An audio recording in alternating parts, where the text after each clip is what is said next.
મારું નામ રેણુકા છે. હું એક વિધવા સ્ત્રી હતી. એક દિવસ રાજેશ નામનો વ્યક્તિ આવ્યો અને તેણે કહ્યું, મારી સાથે મારી પત્ની બનીને 7 દિવસ પસાર કરવાના છે. હું તારી બહેનના ઈલાજનો સંપૂર્ણ ખર્ચ ઉઠાવીશ. રાજેશની વાત સાંભળીને હું સ્તબ્ધ થઈ ગઈ. આંખો મીચીને મેં કહ્યું, હું વિધવા છું. જ્યારે રાજેશ કટાક્ષમાં બોલ્યો, આ લગ્ન ફક્ત દેખાવા પૂરતા જ હશે, નહીં તો મને તારામાં કોઈ રસ નથી. રાજેશની વાત પર હું મજબૂરીથી માની ગઈ અને બીજા દિવસે બંનેના લગ્ન થયા. પણ જ્યારે 2 દિવસ પછી તે જરૂરી કામથી રૂમમાં ગયો તો રેણુકા પૂજા કરી રહી હતી. પહેલી વાર તેનો પૂરો સુંદર ચહેરો જોઈને તે શ્વાસ રોકી ગયો. પછી પગ પાછળ લઈ ગંભીરતાથી હસ્યો. ખૂબ સરસ. મારા પિતાજીની છેલ્લી વાતો આજે પણ મારા કાનોમાં ગુંજે છે. તે હોસ્પિટલના પલંગ પર સૂતા હતા, નબળા શ્વાસમાં, પણ તેમનો પ્રભાવ બાકી હતો.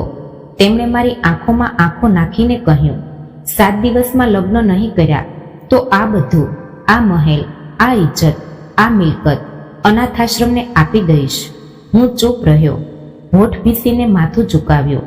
હું બાળપણથી જાણતો હતો કે મારા પિતાના શબ્દો પથ્થર પર લીટી જેવા હોય છે.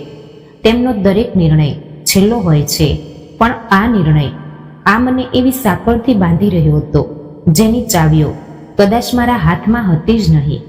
મેં બહાર નીકળીને ફોન કાઢ્યો. ભૂમિકાને ફોન કર્યો.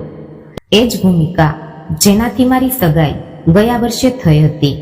બાળપણની મિત્ર, યુવાનીનો પહેલો પ્રેમ, અને બંનેએ સપના જોયા હતા. ખૂબ સારા, અમીર સપના. બીજી ઘંટડી પર તેનો અવાજ આવ્યો, હંમેશાની જેમ બેદરકાર. હેલો રાજેશ, શું થયું? તારા પિતાજીની તબિયત ઠીક છે ને? મેં કહ્યું, ભૂમિકા, મારે અત્યારે તારી સાથે એક વાત કરવી છે. તરત લગ્ન કરવા પડશે. 7 દિવસની અંદર આપણે બંનેએ લગ્ન કરવા પડશે. પિતાજીની વસિયત માટે. એક ક્ષણની ખામોશી પછી તે હસી. રાજેશ, આ બધા ડ્રામા છોડ. મારે કાલે શહેર બહાર જવું છે. અઠવાડિયામાં પાછી આવું છું. ત્યારે આરામથી લગ્ન કરીશું. મિલકતનું શું છે? બધું તારું જ હશે. મેં કડવા અવાજે કહ્યું, આ મજાક નથી. જો 7 દિવસમાં લગ્ન નહીં થાય તો બધું ખતમ થઈ જશે. તો કોઈ બીજા સાથે લગ્ન કરી લો. 7 દિવસ માટે દેખાડા પૂરતું કરી લો. મને તમાશાઓથી નફરત છે. કોલ કપાઈ ગયો. મેં ફોન જોતા લાંબો શ્વાસ લીધો. તે બધું જાણતી હતી કે પિતાજીની વસિયત જે તે કરશે તે જ છેલ્લો નિર્ણય હશે. છતાં તેણે ઇનકાર કર્યો. કદાચ તેને લાગ્યું કે હું મજાક કરી રહ્યો છું, અથવા કદાચ તેને વિશ્વાસ હતો કે હું તેના વગર કંઈ નહીં કરી શકું. પણ હું કરી શકતો હતો અને મેં કરી લીધું. તે સાંજે મેં કાનૂની સલાહકાર સાથે વાત કરી. લગ્નના કાગળો એક શરત સાથે તૈયાર કરાવ્યા. 7 દિવસના લગ્ન. બસ 7 દિવસ. તેના પછી તે જે ઈચ્છે તે કરી શકતી હતી. છૂટાછેડા, અલગ થવું, કંઈ પણ. હેતુ ફક્ત એક જ હતો, પિતાજીની વસિયત પૂરી કરવી. હવે પ્રશ્ન છોકરીનો હતો, કોણ આવી શરત પર રાજી થાય? મેં એક એજન્સીનો સંપર્ક કર્યો જે દાવો કરતી હતી કે તેઓ પરસ્પર સહમતિ પર આધારિત કરારનામા લગ્નોની વ્યવસ્થા કરે છે. મેં સવારે મારી શેરવાની જાતે પસંદ કરી. કોઈ દેખાડો નહોતો, ફક્ત એક ઔપચારિકતા કપડું, જાણે એક સાદી ફાઇલ પર સહી કરવા જઈ રહ્યો હોય. પણ અંદર ક્યાંક એક વિચિત્ર અસ્વસ્થતા હતી. તે અસ્વસ્થતા ન તો કોઈ લાગણીની હતી કે ન તો પ્રેમની, ફક્ત જવાબદારીનો બોજ હતો. મેં જે મારા ખભા પર જાતે જ લઈ લીધો હતો. દુલ્હનનો બંદોબસ્ત થઈ ચૂક્યો હતો. ગાડીમાં બેસતા જ મને કોલ આવ્યો. વકીલે કહ્યું, દુલ્હન તૈયાર છે. તમે ગમે ત્યારે ઈચ્છો લગ્ન રજીસ્ટર થઈ જશે. મેં ઊંડો શ્વાસ લીધો. ઠીક છે, હું આવું છું. લગ્ન ઘરે નહોતા, કોઈ અલગ જગ્યાએ હતા. એ મારી મરજી જ હતી. એક જૂનો ગેસ્ટ હાઉસ, ઓછી રોશની, 2 મિત્રો, વકીલ અને તે છોકરી રેણુકા પડદામાં. મેં તેને પહેલી વાર જોઈ હતી. સફેદ શિફોનનો દુપટ્ટો, સાદો પોશાક હાથમાં, મહેંદી નહીં, ન તો આંખોમાં કોઈ ખુશી. પણ તેમ છતાં તેના બેસવાની રીતમાં એક સ્થિરતા હતી, જાણે કોઈ બધું હારીને પણ પોતાની જાતથી ન હાર્યું હોય. મેં તેના પરથી નજર હટાવી લીધી. વકીલ સાહેબે મારી સહી લીધી અને પછી તેને પૂછ્યું, શું તમને આ લગ્ન સ્વીકાર્ય છે? તેણે માંડ હા કહી. લગ્ન સંપન્ન થયા. મેં દસ્તાવેજો સંભાળ્યા, ગવાહોએ સહી કર્યા. બધું ખૂબ શાંતિથી થયું. લગ્ન પછી તરત જ હું બહાર આવ્યો અને મોબાઈલ ખોલીને હોસ્પિટલે ફોન કર્યો. રેણુકાની બહેનની સારવાર શરૂ કરાવવાની હતી. હું વાયદાથી ભાગવા વાળો નહોતો. ફોન પર ડોક્ટર સાથે વાત કરી. છોકરીનું નામ પ્રિયા છે. ફાઇલ તૈયાર રાખજો. આજે જ એડમિટ કરાવી રહ્યો છું. ત્યાં રેણુકાને નોકરાણીએ મારા ઘરના ગેસ્ટ રૂમ સુધી પહોંચાડી. મારી મુખ્ય રહેઠાણ મારા મુખ્ય વિલામાં હતું, પણ મેં તેને જાણી જોઈને અલગ ભાગ આપ્યો, કારણ કે આ લગ્ન, જેમ મેં કહ્યું હતું, ફક્ત દેખાવા પૂરતા હતા. બપોરના સમયે તે જમી નહોતી રહી. નોકરાણીએ આવીને જણાવ્યું, સાહેબ, તે કંઈ ખાતી નથી, બસ પ્રાર્થના કરી રહી છે. મેં કહ્યું, રહેવા દો, જીદ કરવાની તેને છૂટ છે. 7 દિવસમાં શીખી જશે કે અહીંના નિયમો શું છે. તે રાત્રે હું મારા રૂમમાં ફાઇલોમાં વ્યસ્ત હતો, પણ મારા મગજમાં તે જ હતી. મેં નોંધ્યું કે તેના પિતાનો કોઈ ઉલ્લેખ નહોતો, માતાનો પણ નહીં, ફક્ત એક બહેન પ્રિયા, અને તે પણ જીવન મરણની લડાઈમાં. આ છોકરી ક્યાં નરકમાંથી પસાર થઈ હશે. પણ પછી મેં મારી જાતને યાદ અપાવ્યું, આવું ન વિચાર રાજેશ, આ ફક્ત એક સોદો છે. તને તેની જિંદગીથી કોઈ લેવા દેવા ન હોવા જોઈએ, અને તેને તારી જિંદગીથી પણ નહીં. બીજા દિવસે સવારે હું નાસ્તાના ટેબલ પર હતો. ટેબલ પર એક ચિઠ્ઠી પડી હતી. આભાર છે, લગ્ન કાયદેસર છે, ભગવાન સાક્ષી છે. મેં મારા ભગવાન સામે માથું ઝુકાવી દીધું છે. હું આશ્ચર્યચકિત થઈ ગયો. આ ચિઠ્ઠી મને કહેતી હતી કે તે આ લગ્નને માત્ર ઔપચારિક નહીં પણ પવિત્ર માની રહી હતી. મેં તે ચિઠ્ઠી ખબર નહીં કેમ ખિસ્સામાં મૂકી દીધી. ત્રીજા દિવસે હું હોસ્પિટલ ગયો અને પ્રિયાને મળ્યો. તે નબળી હતી, નાની ઉંમરની, પણ જ્યારે મેં કહ્યું, તારી બહેન ખૂબ બહાદુર છે, ત્યારે તે હસી. તેણે ફક્ત એટલું જ પૂછ્યું, તમે મારા બનેવી છો? મેં હસતા હસતા કહ્યું, થોડા દિવસ માટે. થોડી વાર ત્યાં બેઠો, પછી પાછો આવી ગયો. રાત પડતા હું ગેલેરીમાં ગયો. તેના રૂમની બારીમાંથી પ્રકાશ આવી રહ્યો હતો. મન થયું કે જઈને જોઉં કે તે શું કરી રહી છે, પણ પછી મારી જાતને રોકી. 3-4 દિવસ વીતી ગયા હતા. તે આવી જ રીતે ચૂપચાપ પોતાના રૂમમાં બંધ હતી, અને હું મારી દિનચર્યા મુજબ ઓફિસ, હોસ્પિટલ, ફોન કોલ્સ અને રાતની એકલતામાં વ્યસ્ત હતો. અમે એક જ છત નીચે રહેતા હતા, પણ એકબીજા સાથે કોઈ વાત થઈ નહોતી. મેં જાણી જોઈને આ અંતર રાખ્યું હતું. કોઈ આદેશની જરૂર નહોતી કે કોઈ ધ્યાન આપવાનું હું ઈચ્છતો હતો કે આ 7 દિવસ એવી રીતે પસાર થઈ જાય જાણે કોઈ પડછાયો સાથે હોય પણ અવાજ ન આપે. ચોથા દિવસે સવારે નાસ્તા પર નોકરાણીએ મને જણાવ્યું, મેડમજી સવારે વહેલા ઉઠી જાય છે, પોતાના રૂમમાં પૂજા કરે છે, પછી ગીતા વાંચે છે, કંઈ પણ માગતી નથી, ફક્ત આભાર કરે છે. મેં મારી નજર સમાચાર પત્ર પર રાખી, પણ મારું મગજ આ વાક્યમાં અટકી ગયું.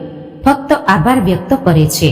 જે સ્ત્રીએ પોતાની જિંદગીનો સોદો બહેનના સારવાર માટે કર્યો, જેની સાથે મેં મારા ઉદ્દેશ માટે લગ્ન કર્યા, તે ભગવાનનો આભાર માની રહી હતી.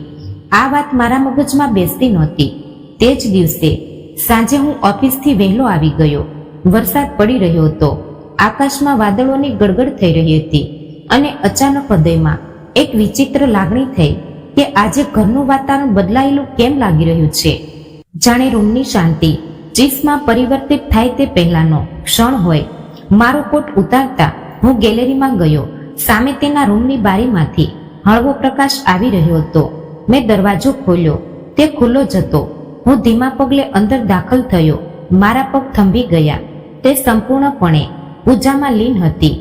અવાજ નહોતો, ફક્ત ધીમો ગણગણાટ, તે પણ હૃદયનો. તેણે આંખો બંધ કરી હતી. હાથ પ્રાર્થના માટે જોડાયેલા હતા. મેં પહેલીવાર તેનો સંપૂર્ણ ચહેરો જોયો, સીધો, બનાવટ વિનાનો, અને કોઈ પ્રચાર વિનાનો. ચાંદ જેવો નહીં, કારણ કે ચાંદમાં દાગ હોય છે. તેના ચહેરા પર કોઈ દાગ નહોતો. શાંતિ હતી, જાણે રાત્રિના સમયે સમુદ્રનો પ્રવાહ. હું થોડી ક્ષણો એમ જ ઊભો રહ્યો. મારા પગ આપોઆપ પાછળ હટ્યા, અને પછી મારા હોઠ પર બેકાબુ હાસ્ય આવી ગયું. ખૂબ સરસ. બીજા દિવસે સાંજે લાઇટ જતી રહી. જનરેટરમાં કંઈક ખામી આવી ગઈ હતી. નોકર પરેશાન થવા લાગ્યા. મેં પોતે ફ્લેશ લાઇટ લઈને સિસ્ટમ ચેક કરવાનું શરૂ કર્યું. પાછા ફરતી વખતે જ્યારે તેના રૂમ પાસેથી પસાર થયો ત્યારે અંદર અંધારું હતું.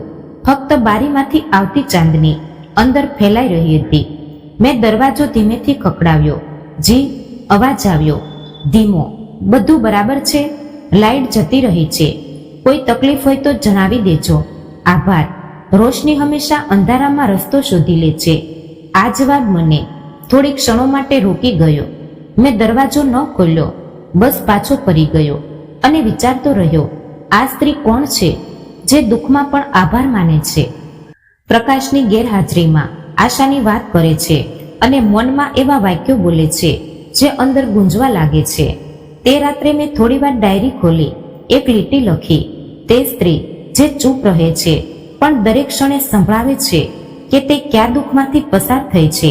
હું જાણતો હતો કે તે ચહેરો હવે મારા મગજમાં ઉતરી ગયો છે. તે ચહેરો જે સાદો હતો પણ અત્યંત ખાસ. 5મા દિવસે રાત્રે નોકરાણીએ જણાવ્યું, મેડમજી, જમવામાં ફક્ત ભાત અને દહીં માગે છે, બીજું કંઈ નહીં. મેં માથું હલાવ્યું. જે તે માગે તે આપી દો, પ્રશ્ન કર્યા વગર. બીજા દિવસે મારા રૂમના દરવાજા પર એક ટ્રે મૂકેલી હતી. તેના પર છાનો કપ અને એક નાની ડીશમાં સૂકા મેવા હતા. સાથે એક બીજી ચિઠ્ઠી. મહેમાનવાઝી ફરજ છે, પણ સંબંધ લગ્નનો હોય તો ફરજથી પણ કંઈક વિશેષ હોય છે. હવે હું જાણતો હતો કે મેં મારા અને તેની વચ્ચે જે દિવાલ ઊભી કરી હતી તે નબળી પડવા લાગી છે. રાત ઘણી મોડી થઈ ગઈ હતી. હું મારા રૂમમાં બેસીને ફાઇલો સાથે સંઘર્ષ કરી રહ્યો હતો, પણ હૃદય અને મગજ પર હાવી થઈ રહ્યું હતું. તે છા, તે ચિઠ્ઠી અને તે ચહેરો બધું જ મગજની દિવાલો પર શેવાળની જેમ જામી ગયું હતું. મોબાઈલ પર સમય જોયો. રાતના 2 વાગ્યા હતા. કંઈક બેચેની જેવું લાગતું હતું. આંગણામાં નીકળ્યો તો રોશની ઝાંખી હતી. કિચન તરફ ગયો કે કદાચ પાણી પી લઉં. અચાનક એક ડૂસકું સંભળાયું, ખૂબ ધીમો પણ અંદર ગૂંજતું. હું ચોંકી ગયો. અવાજ તેના રૂમ તરફથી આવી રહ્યો હતો. ધીમા પગલે દરવાજા પાસે ગયો. દરવાજો બંધ નહોતો, હળવો ખુલ્લો હતો. અંદર ડોક્યું કર્યું તો જોયું કે તે રડી રહી હતી. માથું ઝુકાવેલું હતું. ચહેરો દુપટ્ટાથી ઢંકાયેલો હતો. હું થોડીવાર દરવાજા પર ઊભો રહ્યો, પછી ખંચકાતા અંદર ગયો, કંઈ પણ કહ્યા વિના. કિચનમાંથી લાવેલો પાણીનો ગ્લાસ ટેબલ પર મૂક્યો. તે ચોંકી, નજર ઊંચી કરી, પણ કંઈ બોલી નહીં. મેં ધીમેથી કહ્યું, પાણી પી લો. તેણે નજર ચુરાવી. તેના હાથ ધ્રુજી રહ્યા હતા. ગ્લાસ પકડવાની કોશિશ કરી, પણ પકડાતો નહોતો. મેં આગળ વધીને ગ્લાસ પકડ્યો, તેના હાથમાં આપ્યો. આ ક્ષણે મારા હાથ તેના હાથને સ્પર્શ્યા. ઠંડા, ધ્રુજતા હાથ. હું તરત જ પાછો ફર્યો. એક ક્ષણ પણ તે સ્પર્શ મારા અંદર ઉતરી ગયો. પહેલીવાર કોઈનો હાથ પકડ્યો અને લાગ્યું કે આ હાથ સંપૂર્ણ છે. જાણે કે 2 હાથ વચ્ચે કોઈ પારકું નથી, કોઈ સંબંધ છે. પરંતુ આગલી ક્ષણે મેં મારી જાતને ઝાટકો આપ્યો. ગ્લાસ છોડીને પાછળ હટી ગયો. આ ફક્ત એક સોદો છે રાજેશ, ભૂલીશ નહીં. મેં મનોમન મારી જાતને યાદ અપાવ્યું. હું પાછો ફરવા લાગ્યો તો તેણે ધીમા અવાજે કહ્યું, ક્યારેક ક્યારેક માણસ ફક્ત ચૂપ રહેવા માંગે છે, કારણ કે શબ્દો ઓછા પડી જાય છે. હું રોકાઈ ગયો. તેના અવાજમાં ફરિયાદ નહોતી, ફક્ત એક સ્વીકૃતિ હતી. મેં ફરીને જોયું. તે આંખોના આંસુ લૂછી રહી હતી. જો કંઈ જોઈતું હોય તો જણાવી દેજો, એમ કહીને હું રૂમમાંથી બહાર નીકળી ગયો. બીજા દિવસે સાંજે ડોક્ટરનો ફોન આવ્યો. પ્રિયાના ટેસ્ટ સારા હતા. હું ખુશ હતો, પણ જેના માટે બધું કર્યું હતું તે પોતે મનની દિવાલ પાછળ છુપાઈ ગઈ હતી. હું સવારે ઓફિસ જવા માટે તૈયાર થઈ રહ્યો હતો ત્યારે દરવાજા પર કંઈક અવાજ થયો. નોકરે આવીને કહ્યું, સાહેબ, બહાર એક મહિલા આવી છે. કહે છે કે તમારી મંગેતર છે. ભૂમિકા નામ છે. તે અમેરિકાથી આવી ગઈ હતી. મનમાં એક ક્ષણ માટે ખેંચાણ જેવું લાગ્યું. મેં કહ્યું, એમને ડ્રોઈંગ રૂમમાં બેસાડો, હું આવું છું. દરવાજો ખોલતા જ તે અંદર ઘસી આવવાના અંદાજમાં દાખલ થઈ. લાલ સૂટ, મેકઅપ સ્પષ્ટ દેખાઈ રહ્યો હતો. અવાજમાં વ્યંગ હતો. આ સ્ત્રી કોણ છે? આ મારી જગ્યાએ કેમ છે? મેં શાંતિથી કહ્યું, ભૂમિકા બેસ. ના, મને જવાબ આપો. તમે લગ્ન કરી લીધા? ખરેખર? મને કહ્યા વગર? મેં લાંબો શ્વાસ લીધો. તેને સીધી જોઈને કહ્યું, તમે ના પાડી હતી.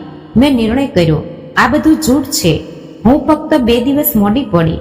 તમે મારા આવવા પહેલા કોઈ અજાણી સ્ત્રીને તમારું નામ આપી દીધું. મેં કહ્યું, તમે મોડા પડ્યા, તે સમયસર આવી ગઈ. તે વ્યંગથી હસી અને તમે આને પત્ની કહેવા લાગ્યા કે હજી પણ ફક્ત કરાર જ છે. મેં નજર ચુરાવી. આ લગ્ન એક હેતુથી થયા હતા, જે તમને ખબર છે. હવે તમે આવ્યા છો તો આ ચર્ચા નકામી છે. તમારા અવાજમાં તેના માટે નરમાઈ આવી ગઈ છે. હું ચૂપ રહ્યો. ભૂમિકાના પગ ઝડપી હતા. તે હવેલીની અંદરની તરફ વધવા લાગી. હું આ સ્ત્રીને જોવા માંગુ છું અત્યારે. મેં તેનો હાથ પકડ્યો. આ ઇજ્જતનો મામલો છે ભૂમિકા. તે મારા ઘરમાં છે, મારી પત્ની છે. કેટલા દિવસ માટે? આ પ્રશ્ન કાંટાની જેમ લાગ્યો. મેં હાથ છોડી દીધો. જેટલું તે ઈચ્છે. તે પાછી ફરીને ચાલી ગઈ, પણ જતા જતા કહી ગઈ, આ યુદ્ધ પૂરું નથી થયું રાજેશ. તમારી પત્ની ફક્ત તમારી મરજીથી નથી બની શકતી. તેના ગયા પછી હું થોડીવાર આંગણામાં બેઠો રહ્યો. હવેલી શાંત હતી, પણ મારા અંદર શોર મચ્યો હતો. રેણુકાએ કોઈ પ્રશ્ન ન કર્યો, કોઈ સ્પષ્ટતા ન માંગી. બસ સાંજે જમવાના સમયે એક ચિઠ્ઠી ટ્રેમાં મૂકેલી હતી. તમારા મહેમાન ખુશ હતા. મેં જવાબ ન આપ્યો. બીજા દિવસે ભૂમિકાની માતાનો ફોન આવ્યો. રાજેશ બેટા, તમે જે કર્યું તે ઉતાવળ હતી. ભૂમિકા તમને પ્રેમ કરે છે અને આ બધું ગેરસમજ છે. મેં આદરપૂર્વક કહ્યું, માજી, તમે મારી માતા જેવા છો, પણ નિર્ણય મારા જીવનનો હતો. સમયસર લેવો જરૂરી હતો. તેમને હાર માની લીધી, પણ અવાજમાં એક દુઃખ હતું. સાંજે જ્યારે ઘરે પાછો આવ્યો ત્યારે જોયું કે રેણુકા હોલમાં નોકરાણી સાથે બેઠી હતી. બંને ચૂપ હતી, બસ કંઈક વાંચી રહી હતી. હું થોડે દૂર ઊભો રહ્યો. તેમની વચ્ચે એક વિચિત્ર શાંતિ હતી. જ્યારે તે અંદર ગઈ ત્યારે નોકરાણીએ મને જોઈને હસીને કહ્યું, રાજેશભાઈ, તમારી પત્ની ખૂબ જ વાલી છે. મેં ફક્ત સ્મિત કરીને કહ્યું, હા. પછી અચાનક મારા હૃદયમાં એક વિચાર આવ્યો. ભૂમિકાએ આજ સુધી મને ક્યારેય આવા અહેસાસ આપ્યા નહોતા. તે હંમેશા પોતાની જગ્યા પાકી કરવા માટે કંઈક આપતી રહી, જાણે કે પ્રેમ પણ કોઈ બિઝનેસ ડીલનો ભાગ હોય. રેણુકાએ ક્યારેય કંઈ માંગ્યું નહીં, બસ આપ્યું. શાંતિમાં, પ્રાર્થનામાં. તે જ રાત્રે દરવાજા પર હળવા ટકોરા પડ્યા. દરવાજો ખોલ્યો તો તે હતી. મેં બારી ખોલી હતી. વરસાદના અવાજથી ઊંઘ આવતી નહોતી. મેં અંદર આવવા કહ્યું, બેસો. તમને કંઈ જોઈએ છે? તે બોલી, ફક્ત એટલું જાણવા માંગુ છે કે શું હું તમારા માટે બોજ છું? મેં તેની આંખોમાં જોયું. ના, તું મારા માટે એ શૂન્યતા છે જેને હું સમજવાની કોશિશ કરી રહ્યો છું. તે શાંત રહી, પછી બોલી, તમને લાગે છે કે ભૂમિકા તમારી જિંદગીમાં પાછી આવી શકે છે? મેં એક ક્ષણ વિચાર્યું. કેટલાક સંબંધો ક્ષણિક હોય છે, કેટલાક કાયમી. હું હજી સમજી શક્યો નથી કે આ સંબંધ કયો છે, પરંતુ ભૂમિકાનો અધ્યાય બંધ થઈ ગયો છે. ભલે પાનું પલટે કે ન પલટે. તે ધીમેથી હસી. રેણુકા પાછી ફરી અને હું ત્યાં જ ઊભો રહી ગયો. ભૂમિકા પાછી આવી ગઈ હતી, પરંતુ જે વાતો ક્યારે સંપૂર્ણ લાગતી હતી હવે અધૂરી લાગવા માંડી હતી. બપોરનો સમય હતો. હું ઘરે પાછો આવ્યો તો આંગણામાં કંઈક હલચલ જેવું લાગ્યું. નોકરાણી ગભરાયેલી અંદર આવી. સાહેબ, મેડમજીનો હાથ ફળ કાપતી વખતે ઘાયલ થઈ ગયો છે, હજી અંદર છે. પ્રિયા પાટો લાવી રહી છે. મારા પગ આપોઆપ તેના રૂમ તરફ વળ્યા. દરવાજો ખોલ્યો તો તે ખુરશી પર બેઠી હતી. એક હાથ બીજા હાથની હથેળી પર રાખ્યો હતો. પ્રિયા તેની સામે ઊભી હતી, પાટો પકડીને, પણ ખચકાટ સાથે. હું ઝડપથી આગળ વધ્યો. હાથ બતાવો. તે ચોકી. મારી તરફ ન જોયું, બસ ધીમેથી હાથ પકડવા દીધો. ઘા ઊંડો નહોતો, પણ ઘણું નુકસાન થઈ ગયું હતું. મેં રૂમાલ હટાવ્યો, હાથ પાણીથી સાફ કર્યો, પાટો ખોલીને પાટો બાંધી દીધો. તેના હાથ ધ્રુજી રહ્યા હતા, કદાચ પીડાથી, કદાચ મારી હાજરીથી, અથવા કદાચ કોઈ અજાણ્યા અહેસાસથી. પાટો બાંધતી વખતે એક ક્ષણ માટે મેં તેની આંખોમાં જોયું, જે આંખોને હંમેશા નીચે ઝૂકેલી જોઈ હતી. તે આ વખતે સ્થિર થઈને મારી તરફ જોઈ રહી હતી. મેં પૂછ્યું, શું થયું હતું? મારો અવાજ મારી અપેક્ષા કરતા વધુ નરમ નીકળ્યો, જાણે કે પ્રશ્ન પણ પરવાનગી માંગી રહ્યો હોય. તેણે હળવો શ્વાસ લીધો અને કહ્યું, ક્યારેક કોઈનો હક છીનવી લેવા પર ભગવાન પોતે સજા આપે છે. મેં હાથ રોકી લીધો. થોડી ક્ષણો માટે ફક્ત તેનો ચહેરો જોયો. તે પસ્તાવો નહોતો, ન કોઈ પર આરોપ. તે બસ એક સત્ય બોલી રહી હતી, જે કદાચ તે પોતે પોતાના પર લાગુ સમજી રહી હતી. મેં નરમાઈથી પાટો પૂરો કર્યો. પછી કહ્યું, ક્યારેક ક્યારેક જે વસ્તુ છીનવી લીધેલી સમજાય છે તે ભગવાન તરફથી બક્ષિસ હોય છે, અને જે વસ્તુ પોતાની લાગે છે તે પરીક્ષા બની જાય છે. રેણુકાએ માથું ઝુકાવી લીધું. કોઈ દલીલ નહીં, કોઈ સહમતિ કે અસહમતિ પણ નહીં, બસ મૌન, જે દરેક વાતનો જવાબ બની ગયું. તે ક્ષણ નાની હતી, એક ઘાયલ હાથ, થોડો પાટો, એક વાક્ય, પણ તે ક્ષણ મારા હૃદય પર નિશાન છોડી ગઈ. બીજા દિવસે ઓફિસેથી પાછા ફરતી વખતે જોયું કે મારી બહેન અને રેણુકા દરવાજા પર બેસીને કેટલાય કપડામાં સિલાઈ કરી રહી હતી. મારી બહેને મને જોઈને કહ્યું, ભાઈ, તમને ખબર છે, તમારી પત્ની ખૂબ સરસ ભરતકામ કરે છે, મને ભેટ બનાવીને આપી રહી છે. મેં રેણુકા તરફ જોયું. તેણે નજર ચૂકાવી, પણ તેના હોઠ પર હળવું સ્મિત હતું. તે જ રાત્રે મેં તેના રૂમના દરવાજા પર ટકોરો માર્યો. જી, અંદર આવી શકું છું? જી. રૂમ સ્વચ્છ હતો. મેં કહ્યું, શું તે પાટો હજી પણ રાખવો જરૂરી છે? તેણે કહ્યું, આ નિશાની છે કે કેટલીક તકલીફો પોતાની જાતને યાદ રાખવા માટે હોય છે. હું શાંત થઈ ગયો. થોડી ક્ષણો બેસી રહ્યો. પછી કહ્યું, ક્યારેક ક્યારેક તકલીફો આપણને એવી વસ્તુઓ શીખવે છે જે સરળતા ક્યારેય નથી શીખવતી. હું તેના વાક્યોની ઊંડાઈમાં ડૂબતો ગયો. એક સમય હતો જ્યારે મેં વિચાર્યું હતું કે આ લગ્ન માત્ર એક કાગળ છે, પરંતુ હવે આ સંબંધ મારી આસપાસ શ્વાસ લેવા લાગ્યો હતો. રેણુકા મારી સામે બેઠી હતી, ચહેરો સાદો, દિલ ભરાયેલું. તેનો હાથ પટ્ટીમાં છુપાયેલો હતો, પણ તેની અસર મારા શ્વાસમાં છુપાઈ ગઈ હતી. પાછા ફરતી વખતે મેં મારા રૂમમાં આવીને નોટબુક ખોલી અને પહેલીવાર વિચાર કર્યા વિના કંઈક લખ્યું. ઘા બે પ્રકારના હોય છે, એક શરીર પર અને બીજો આત્મા પર. તે બંને આપી ગઈ અને બંનેને મલમ પણ તે જ આપી રહી છે. પછી મેં મોબાઈલ કાઢ્યો, વકીલનો નંબર જોયો, પણ ફોન ન કર્યો. 7 દિવસના કરારનો અંત નજીક આવી રહ્યો હતો, પણ હવે હૃદય કહી રહ્યું હતું કે કદાચ આ સંબંધ અંતનો મોહતાજ નથી. રેણુકાના ઘા મારા હૃદય પર નિશાન છોડી ગયા હતા. તે દિવસે બપોરે કંઈક વધારે પડતી શાંત હતી. બહાર હળવો તડકો, અંદર હળવા વિચારોનો ગુંજરાવ. હું ઓફિસથી વહેલો પાછો આવી ગયો હતો. ટેબલ પર ચા નહોતી, જે સામાન્ય કરતા વિરુદ્ધ હતો. મેં દરવાજો ખોલ્યો, આંગણ તરફ આગળ વધ્યો. તે આંગણામાં હતી. હાથમાં ટ્રે, ચાના કપ, કેટલાક બિસ્કિટ અને એક સાદો સફેદ દુપટ્ટો જે આજે ખાસ ચમકી રહ્યો હતો. હું ત્યાં જ રોકાઈ ગયો, ફક્ત તેને આવતા જોતો રહ્યો. તેની નજર નીચી, પણ ચહેરા પર કંઈક વિચારતી હોય તેવી મુદ્રા. જેવી તે મારી નજીક પહોંચી, મેં ધીમેથી કહ્યું, તારી આંખોમાં પ્રાર્થના છે, પણ હોઠ કેમ શાંત છે? તેણે પાપણો ઢાળી કપ મારા હાથમાં આપ્યો અને બસ એટલું જ બોલી, કાશ આ બધું હકીકત હોત. આ વાક્ય થોડી ક્ષણો માટે બધું જ રોકી દીધું. ચાની સુગંધ, વાતાવરણની હલચલ, મારો શ્વાસ, બધું જ થંભી ગયું. મેં તેના હાથમાંથી કપ લીધો અને એક ડગલું પાછળ હટ્યો. જે આ હકીકત નથી તો જૂઠ પણ નથી થઈ રહ્યું, મેં ધીમેથી કહ્યું. તેણે માથું ઝુકાવી દીધું, જાણે કે વાત સાંભળી લીધી હોય, પણ જવાબ આપવો યોગ્ય ન સમજો હોય.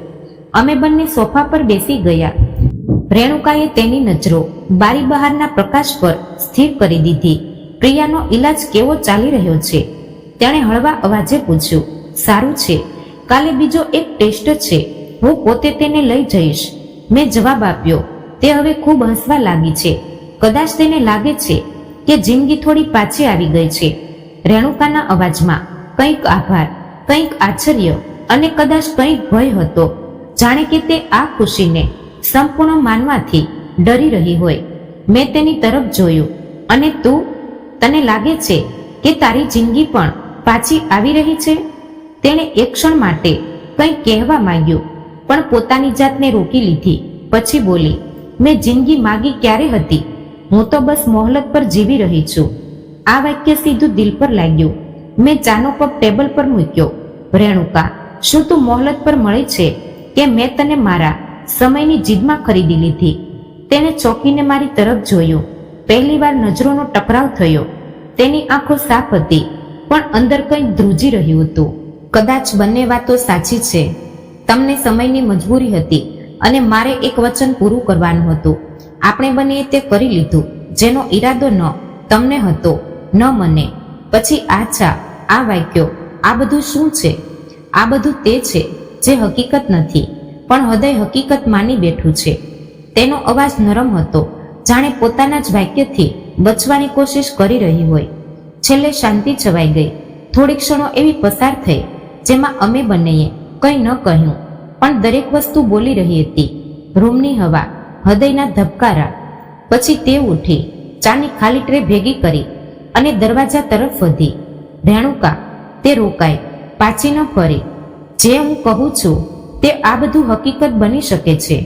તે રોકાઈ. થોડી ક્ષણો એવી પસાર થઈ જાણે કે સમય થંભી ગયો હોય. પછી તે ધીમેથી બોલી, હકીકતો તે હોય છે જે બધાની સામે હોય.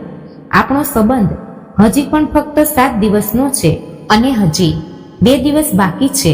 મેં કંઈ ન કહ્યું, ફક્ત દરવાજા તરફ જોતો રહ્યો. રાત્રે મેં મારી બહેન સાથે વાત કરી. તે ખુશ હતી, આશાથી ભરેલી. રેણુકા દીદી આજે ખૂબ હસી રહી હતી. કહેતી હતી કે કેટલીક પ્રાર્થનાઓ સમયસર સ્વીકાર થઈ જાય છે.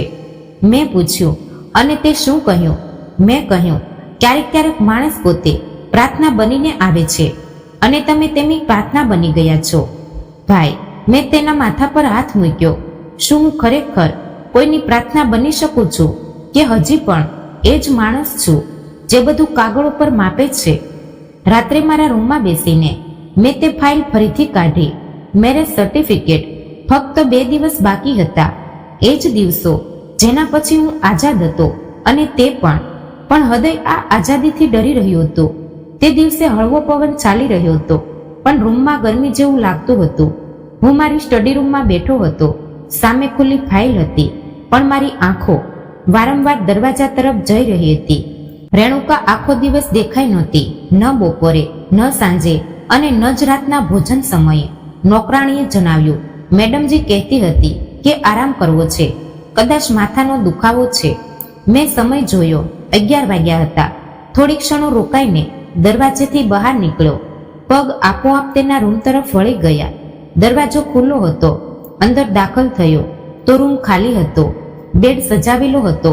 લેમ્પ પણ બરાબર હતો. બધું પોતાની જગ્યાએ હતું, પણ તે પોતે નહોતી. રેણુકા, મેં બૂમ પાડી. અવાજ રૂમમાં ગુંજો, પણ કોઈ જવાબ ન આવ્યો. હું આંગણામાં આવ્યો તો શાંતિ પણ સીછો પાડી રહી હતી. ચારે તરફ સન્નાટો. પછી અચાનક એવી હળવી હલચલ જોઈ. આંગણામાં તે પડી હતી. સફેદ વસ્ત્રો ઘેરા થઈ ચૂક્યા હતા. ચહેરો પીળો પડી ગયો હતો. આંખો બંધ હતી અને શ્વાસ ધીમા હતા. રેણુકા, મેં બૂમ પાડી. ધબકારા ચેક કર્યા. ધબકાર નબળી હતી. ગાડી કાઢો. તરત મેં ચીસ પાડી. નોકર દોડ્યો. મેં તેને ઉઠાવી જાણે એક તૂટેલું પક્ષી હોય. હોસ્પિટલ લઈ જવા દરમિયાન તેના હાથ મારા હાથમાં હતા, ધ્રુજતા. હું વારંવાર કહી રહ્યો હતો, બસ પહોંચી રહ્યા છીએ, કંઈ નહીં થાય, હું છું ને. રેણુકાને ઇમરજન્સી વોર્ડમાં લઈ જવામાં આવી. ડોક્ટરો દોડતા આવ્યા.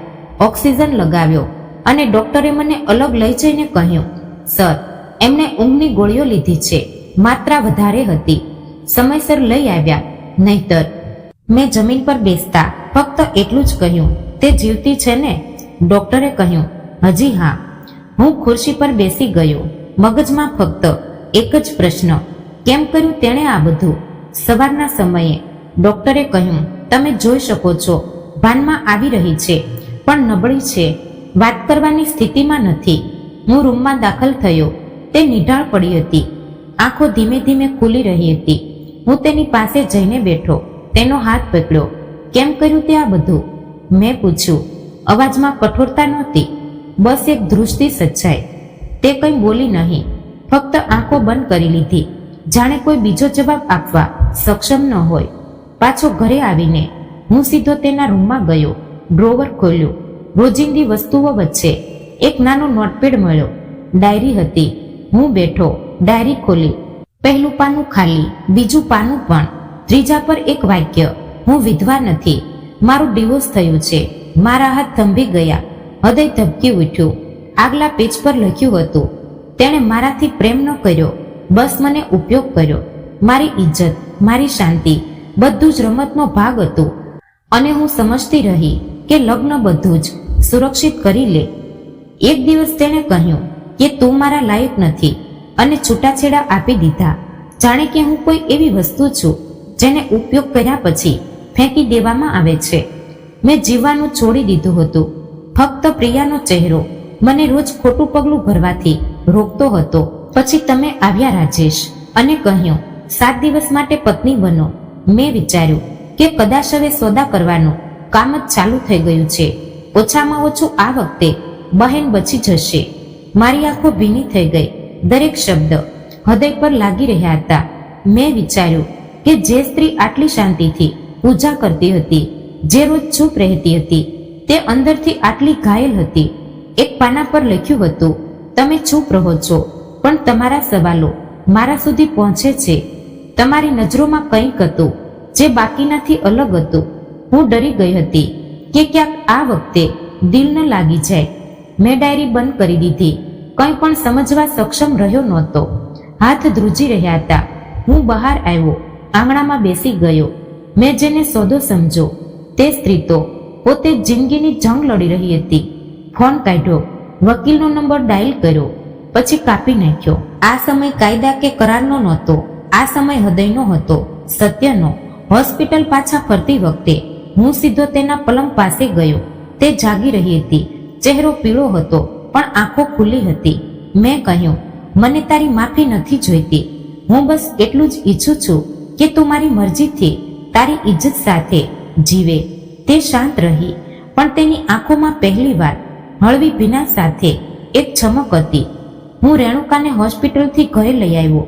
તે નબળી હતી પણ હવે શાંત નહોતી. મારી બહેને દરવાજા પર આવતા જ તેને ગળે લગાડી લીધી, જાણે તે વર્ષો પછી પાછી આવી હોય. મેં તેના આરામ માટે ગેસ્ટ રૂમને બદલે હવેલીની અંદરના રૂમની પસંદગી કરી. આ એ જ રૂમ હતો જે ક્યારેક મારા માતા પિતાનો હતો. ત્યાં શાંતિ હતી. ઓછો સૂર્યપ્રકાશ આવતો હતો પણ રોશની હંમેશા અંદર હાજર રહેતી હતી. સાંજે હું સ્ટડીમાં બેઠો ફાઇલો જોઈ રહ્યો હતો ત્યારે ગેટ પરથી ગાડીનો અવાજ આવ્યો. નોકરે આવીને જાણ કરી, સાહેબ, ભૂમિકા મેડમ આવ્યા છે. મેં માથું ઊંચક્યું. કપાળ પર હળવી કળશલો પડી. તે આવી હતી. મને અંદાજ હતો કે તે શા માટે આવી છે. દરવાજો ખુલ્લો. ભૂમિકા અંદર દાખલ થઈ. લાંબા કોટમાં ઘમંડ અને ગુસ્સો એકસાથે ચહેરા પર હતો. રાજેશ, હવે હદ થઈ ગઈ છે. હું તારી શાંતિ અને તારા નિર્ણયો બંનેથી કંટાળી ગઈ છું. તે સીધી મારી સામે આવીને ઊભી રહી ગઈ. મેં ઠંડા અવાજે કહ્યું, બેસ, વાત કરી લે. ના, હું બેસવા નથી આવી. હું જાણવા આવી છું કે તે સ્ત્રી હજી અહીં કેમ છે. તે તારી પત્ની કેવી રીતે હોઈ શકે? તે એક છૂટાછેડા લીધેલી એક ઘાયલ સ્ત્રી છે. હું ખુરશી પરથી ઊભો થયો. અવાજ ધીમો રાખ્યો પણ શબ્દોમાં બળવો હતો. તું જે સ્ત્રીને છૂટાછેડા લીધેલી સ્ત્રી કહી રહી છે તે એ જ છે જેણે મારા પિતાની છેલ્લી વસિયત પૂરી કરી. તે સમયસર આવવાનું વચન આપ્યું હતું પણ ઇનકાર કર્યો. તેણે ઇનકાર ન કર્યો, ફક્ત શરત પર હા કહ્યું. ભૂમિકાએ કડવા અવાજે કહ્યું, શરત? આ શું લગ્ન છે? ન પ્રેમ ન સંબંધ, બસ એક કરાર. મેં ચીસ પાડી. અવાજ જોરથી હતો, કદાચ પહેલી વાર. હા, લગ્ન કરાર હતા પણ તેણે તે કરી બતાવ્યું જે તું ક્યારેય ન કરી શકત. તેણે મને બદલી નાખ્યો. મને તે સત્ય બતાવ્યું જેનાથી હું ભાગતો રહ્યો. ભૂમિકાની આંખોમાં આંસુ આવી ગયા પણ તે રોકાઈ ગઈ. રાજેશ, તે સ્ત્રી તારો પ્રેમ કેવી રીતે બની ગઈ? તમે તો કહેતા હતા કે આ ફક્ત શરત પસાર કરવાનો સંબંધ છે. મેં દરવાજા તરફ ઈશારો કર્યો. તે શરત મારી હકીકત બની ગયો અને તારો સંબંધ દેખાડો. ભૂમિકા પાછળ હટી અને બોલી, તો તમે તેને અપનાવવાના છો? મેં કહ્યું, ના, હું તેને અપનાવતો નથી. તે પોતે મારા અસ્તિત્વનો ભાગ બની ચૂકી છે. ભૂમિકાની આંખોમાં તીવ્ર ઈર્ષા ઉભરી આવી. તમે મારી સાથે આ નહીં કરી શકો રાજેશ. મેં તારી સાથે તે કર્યું જે તારા વર્તન મુજબ બનતું હતું. તે મારી મજબૂરીને તમાશો સમજી તેણે મારા તમાશામાં ગૌરવ ઉમેર્યું. હું તમારા પિતાની પસંદ હતી. તું મારા પિતાની શરતથી ભાગી અને તે આ શરતની રક્ષક હતી. ભૂમિકાએ પાછા ફરતા પહેલા છેલ્લો પ્રહાર કર્યો. આ સ્ત્રીની સચ્ચાઈ તમને દુબાડી દેશે રાજેશ. મેં કડક અવાજે કહ્યું, મને તેની સચ્ચાઈમાં ડૂબવું સ્વીકાર્ય છે, તારા જૂઠમાં જીવવું નહીં. ભૂમિકા ચાલી ગઈ. હું ત્યાં જ ઊભો રહ્યો. દરવાજો બંધ કરવાની તકલીફ ન લીધી. ઘણા સમય પછી મેં ઊંડો શ્વાસ લઈને મારી જાતને કહ્યું, જેની સાથે લગ્ન દેખાડાના હતા તેની સાથે પ્રેમ સાચો થઈ ગયો. તે રાત્રે મેં રૂમની લાઇટ બંધ કરી દીધી. રેણુકાના રૂમ તરફ જોયું. દરવાજો બંધ હતો. હું આ રોશનીને જોતો રહ્યો. પછી સ્ટડી રૂમમાં ગયો. ડાયરી કાઢી લખ્યું, પ્રેમ કંઈ માગતો નથી, બસ સમયના પ્રવાહમાં પોતાની જાતને સોંપી દે છે અને હું તેની શાંતિ, તેના ધૈર્યમાં વહી ગયો છું. બીજા દિવસે નાસ્તાના ટેબલ પર રેણુકા નહોતી. નોકરાણીએ જણાવ્યું. મેડમજીએ કહ્યું કે તે આરામથી બપોરે આવશે. મેં કહ્યું, ઠીક છે, તેમને કંઈ કહેતા નહીં. હું ઓફિસ ગયો, પણ ફાઇલો ખોલ્યા વિના પાછો આવી ગયો. પગ બેકાબૂપણે ઘર તરફ વધી રહ્યા હતા. ઘરની ઉંમર પર દાખલ થતાં જ પ્રિયા દોડીને આવી. રેણુકા દીદીએ કંઈક નવી બનાવ્યું છે, તમને ખવડાવવા માટે કહ્યું છે. હું હસ્યો. હું હાજર છું. કિચનમાં દાખલ થયો. રેણુકા ટેબલ પર પ્લેટો સજાવી રહી હતી. ચહેરો સાદો પણ ચમકમાં વધારો હતો. મેં ધીમેથી કહ્યું, ભૂમિકા આવી હતી. ખબર હતી આવવાનું જ હતું અને મેં તેને કહ્યું કે તું એ છે જેણે મારા પિતાની ઇજ્જત બચાવી, મારી પણ. રેણુકાએ નજરો ઊંચી કરી પણ તે કંઈ બોલી નહીં. હું તને પ્રેમ કરવા લાગ્યો છું રેણુકા. આ વખતે તે હળવું સ્મિત કરી, જાણે કે જાણતી હોય, અને પછી નજર નીચી કરી લીધી. તે જાણતી હતી અને હવે હું પણ પ્રેમ શબ્દોનો આધીન નથી હોતો અને આ સંબંધ હવે શબ્દોથી આગળ નીકળી ગયો હતો. 7 દિવસ વીતી ગયા હતા. સવારે જ્યારે હું ઉઠ્યો, હવેલી રોજિંદા મુજબ જાગી ગઈ હતી, પણ હૃદયની અંદર એક વિચિત્ર શાંતિ હતી. રૂમની બારીમાંથી પ્રકાશ અંદર આવી રહ્યો હતો, પણ મારા માટે દરેક વસ્તુ કંઈ ફીકી લાગી રહી હતી. દિવાલ પર લટકેલી ઘડિયાળ 7 વગાડી રહી હતી, જાણે જાહેરાત કરી રહી હોય, સમય પૂરો થઈ ગયો છે. હું નાઈને બહાર નીકળ્યો તો કિચનમાં હલચલ દેખાઈ. પ્રિયા ટેબલ પર નાસ્તાની વસ્તુઓ મૂકી રહી હતી, પણ રેણુકા ત્યાં નહોતી. મેં ધીમેથી પૂછ્યું, રેણુકા ક્યાં છે? મારી બહેને નિરાશ થતા કહ્યું, તે પોતાના રૂમમાં છે, કદાચ સામાન પેક કરી રહી છે. આ વાક્ય જાણે શરીરમાંથી જીવ કાઢી ગયું. હું શાંત રહ્યો. જવાબ આપવો મુશ્કેલ લાગી રહ્યો હતો, જાણે દરેક ક્ષણ બોજ બનીને ગળામાં અટકી રહ્યો હોય. બપોરના સમયે હું તેના રૂમ તરફ ગયો. દરવાજો ખુલ્લો હતો. અંદર દાખલ થયો તો જોયું કે રેણુકા જમીન પર બેઠી હતી. સુટકેસ ખુલ્લો હતો. કેટલાક કપડાં ગોઠવી દેવાયા હતા, બાકીના મૂકી રહી હતી. તે એક વ્યવસ્થાથી પોતાના કપડાં, દવાઓ અને થોડા પુસ્તકો મૂકી રહી હતી, જાણે કે આ કોઈ રોજિંદુ કામ હોય અને જવાનો નિર્ણય ક્યારનો થઈ ચૂક્યો હોય. હું દરવાજા પર જ રોકાઈ ગયો. થોડી વાર એમ જ ઊભો રહ્યો. રેણુકાએ મને જોયો નહીં, અથવા કદાચ જાણી જોઈને નજર ન મેળવી. પછી તે બોલી, હું જઈ રહી છું. જેમ વચન હતું તેમ 7 દિવસ ઉપર પણ ઘણા દિવસો થઈ ગયા છે. હવે અહીં મારો કોઈ હક નથી રહ્યો. હું અંદર દાખલ થયો, ધીમા પગલાં ભરતા. મેં તને જવા માટે નથી બોલાવી, મેં ધીમેથી કહ્યું. તેણે કપડાં ગોઠવતા કહ્યું, પણ તમે મને રોક્યા પણ નહીં. હું શાંત થઈ ગયો. પછી તે બોલી, લગ્નનો સમય પૂરો થઈ ગયો છે, વચન પૂરું થયું, સંબંધ ખતમ થયો. હવે હું ફક્ત એ જ છું જે પહેલા હતી, છૂટાછેડા લીધેલી સ્ત્રી, શાંત અને અત્યંત લાચાર. મેં કડક અવાજે કહ્યું, ના, તું એ નથી. તું એ છે જેણે મને મારી જાતનો અરીસો બતાવ્યો, જે મારી દુનિયામાં આવી અને બધું જ બદલી નાખ્યું. તે ધીમેથી હસી. તો પછી તમને આ વાત આટલા દિવસો પછી કેમ યાદ આવી? હું રોકાઈ ગયો. થોડી ક્ષણો વીતી ગઈ. પછી હું બોલ્યો, કાશ વચનો દિલથી કરવામાં આવતા. આ વાક્ય જાણે હવામાં સ્થિર થઈ ગયું હોય. તે ઊભી થઈ, સુટકેસ બંધ કર્યો અને બારી તરફ ચાલી ગઈ. રાજેશ સાહેબ, દિલથી કરેલા વચનો હંમેશા સમય પહેલા તૂટી જાય છે અને સમયના વચનો તે ક્યારેય દિલને લાયક હોતા નથી. મેં પગ આગળ વધાર્યા. રેણુકા, તે એક સોદો પૂરો કર્યો. મેં એક વસિયત નિભાવી. પણ જે આપણે અનુભવ્યું તે શું હતું? તે કોઈ જૂઠ હતું? અનુભવ કરવો પાપ નથી, બોલવું હક છે. તમે ક્યારેય કહ્યું નથી કે હું તમારા માટે કંઈક મહત્વ રાખું છું. મેં ક્યારેય કહ્યું નથી કે હું રોકાવા માંગુ છું. તે ધીમેથી બોલી, જાણે પોતાનું દિલ પોતે સમજાવી રહી હોય. પણ તું રોકાવા માંગે છે ને? મેં પહેલી વાર પ્રશ્ન કર્યો. તે મારી તરફ ફરી. આંખોમાં ભીનાશ હતી.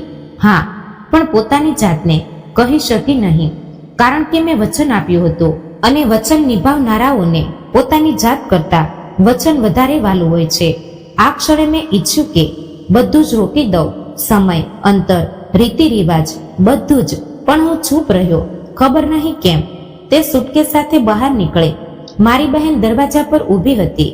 તેણે રેણુકાને વળગીને ગળે લગાડી લીધી. દીદી, તમે ક્યાં જઈ રહ્યા છો? તેણે પૂછ્યું. રેણુકાએ તેના માથા પર હાથ મૂક્યો. ક્યાંય નહીં, બસ એક વચન પૂરું કરી રહી છું, પણ તારા દિલમાં હંમેશા રહીશ. ગાડી ગેટ પર ઊભી હતી. હું દરવાજા પર આવ્યો. નોકરે સામાન મૂક્યો. રેણુકા ગાડીના દરવાજા પાસે પહોંચી. મેં છેલ્લી વાર બૂમ પાડી, રેણુકા. તે રોકાઈ ગઈ. ફરીને ન જોયું. જો તું જઈ રહી છે તો તારા માટે જા, ન કે મારા વચનને નિભાવવા માટે. તે થોડી ક્ષણો માટે ઊભી રહી, પછી ગાડીમાં બેસી ગઈ. દરવાજો બંધ થયો. ગાડી ચાલવા માંડી. હું ત્યાં જ દરવાજા પાસે ઊભો રહ્યો, જ્યાં સુધી ગાડી નજરોથી વિલીન ન થઈ ગઈ. રેણુકા જતી રહી હતી. તે 7 દિવસ જે ક્યારેય બોજ જેવા હતા, હવે ઉણપ બની ગયા હતા. હું દરવાજા પર બેસી ગયો, દિવાલનો ટેકો લીધો. મારી જાતને કહ્યું, જે સ્ત્રીને મેં ખરીદી હોવાનું સમજ્યું તે મને મારી કિંમતનો અંદાજ આપી ગઈ. સાંજ ઢળી રહી હતી. હું એકલો હતો, પણ પહેલીવાર મારી શાંતિમાં કોઈનો અવાજ ગૂંજતો અનુભવી રહ્યો હતો. આખી રાત ઊંઘ ન આવી. સવાર થઈ તો આંખો ભારે હતી, પણ હૃદયમાં એક નિર્ણય હતો. મેં નાસ્તો ન કર્યો, ઓફિસ ન ગયો, ફક્ત ગાડી કાઢી અને શહેરની એ સડકો પર નીકળી પડ્યો જ્યાં જિંદગી વિખરાયેલી હતી. અને ક્યાંક ને ક્યાંક તે પણ પહેલા તેના જૂના વિસ્તારમાં ગયો, જ્યાં તે બહેન સાથે રહેતી હતી. પડોશીઓએ જણાવ્યું કે તે પાછી નથી આવી, ફક્ત કેટલાક જરૂરી કપડાં મોકલાવવામાં આવ્યા હતા. પછી હોસ્પિટલ ગયો, જ્યાં પ્રિયાનો ઈલાજ થતો હતો. ત્યાં પણ એ જ જવાબ મળ્યો, મેડમજીએ ઈલાજનો અનુક્રમ રોકી દીધો છે. કહ્યું છે કે હવે ક્યાંક બીજી જગ્યાએ લઈ જશે. હૃદયમાં વિચિત્ર બેચેની હતી, જાણે કોઈ દોરો હાથમાંથી નીકળી રહ્યો હોય. મેં તેના વિશે જાણવાની છેલ્લી આશા પર અમલ કર્યો. તે મંદિર જેનો તે અવારનવાર ઉલ્લેખ કરતી હતી, જ્યાં તે પ્રાર્થનાઓ કરતી હતી. વિચાર્યું, કદાચ ત્યાં મળી જાય. હું સાંજે તે મંદિર પર પહોંચ્યો, જ્યાં શહેરભરમાંથી લોકો દુઆઓ માંગવા આવતા હતા. ત્યાં જ એક ખૂણામાં સ્ત્રીઓના હિસ્સામાં પડદામાં લપેટાયેલી એક સ્ત્રી બેઠી હતી. હું દૂર ઊભો રહ્યો, પણ હૃદયે કહ્યું કે આ એ જ છે. તે પ્રાર્થના કરી રહી હતી, આંખો બંધ હતી. હું ધીમે ધીમે નજીક ગયો. ધબકારા તેજ થઈ ચૂક્યા હતા. હું ધીમેથી પોકાર્યો, રેણુકા. તે ચોકી, આંખો ખોલી, મારો ચહેરો જોયો. મારા હોઠ ધ્રુજ્યા, આંખો ભીનાશથી ભરાઈ ગઈ. મેં એક ક્ષણ માટે કંઈ પણ કહ્યા વિના તેની આંખોમાં તે બધું કહ્યું જે શબ્દોથી શક્ય નથી. હું તારી સાથે ફક્ત લગ્ન નહીં, જિંદગી માંગવા આવ્યો છું. તેની પાપણો ધ્રુજી, હોઠ હલ્યા, પણ અવાજ ન નીકળ્યો. આંખોમાંથી આંસુ વહેવા લાગ્યા અને તે ફરી પ્રાર્થના કરવા લાગી. હું ત્યાં જ બેસી ગયો, માથું ઝુકાવ્યું. હે ભગવાન, જે આ સ્ત્રી મારા નસીબમાં છે તો આજે તેને મારું ભાગ્ય બનાવી દે.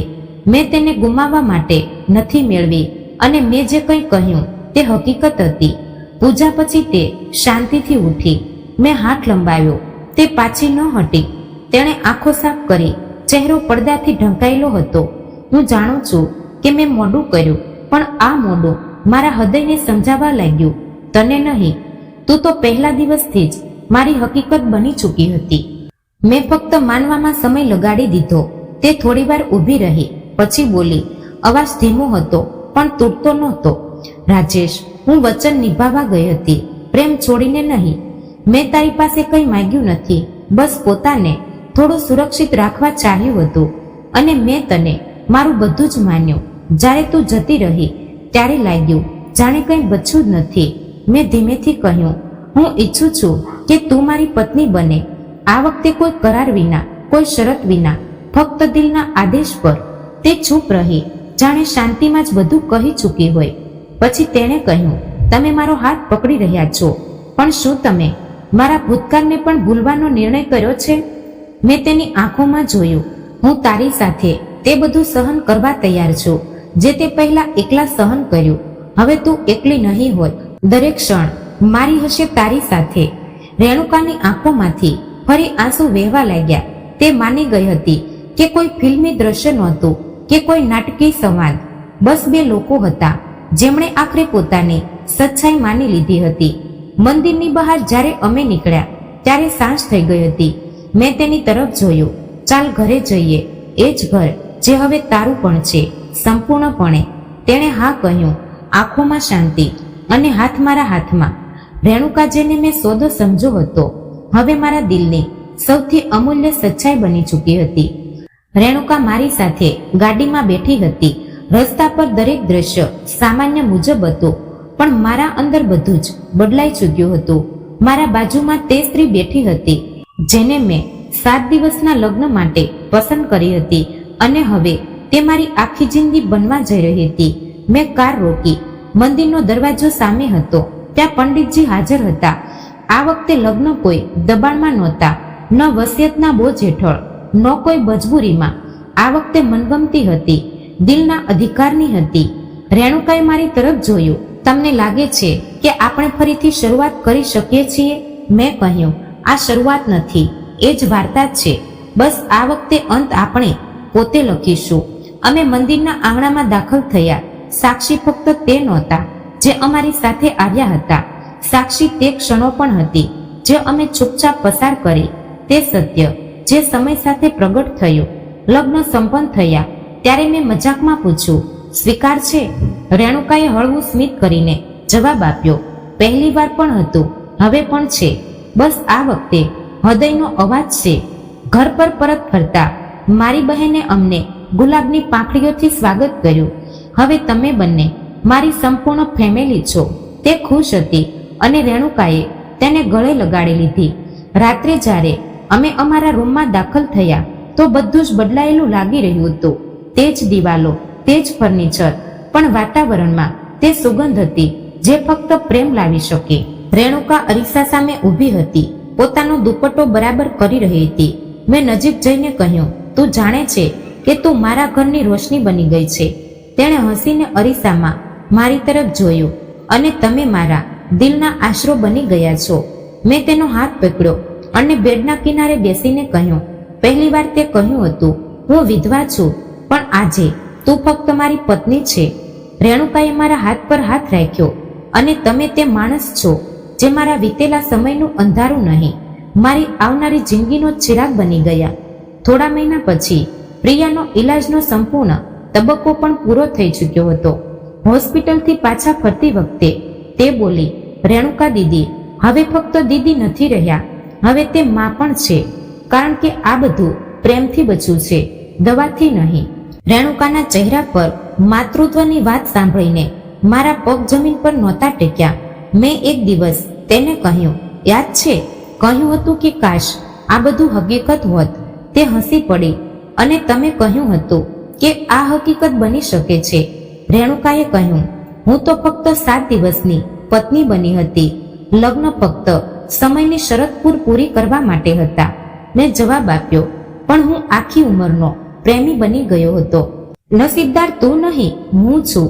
રેણુકા ચૂપ થઈ ગઈ. તેના હોઠ પર હાસ્ય, આંખોમાં ભીનાશ હતી.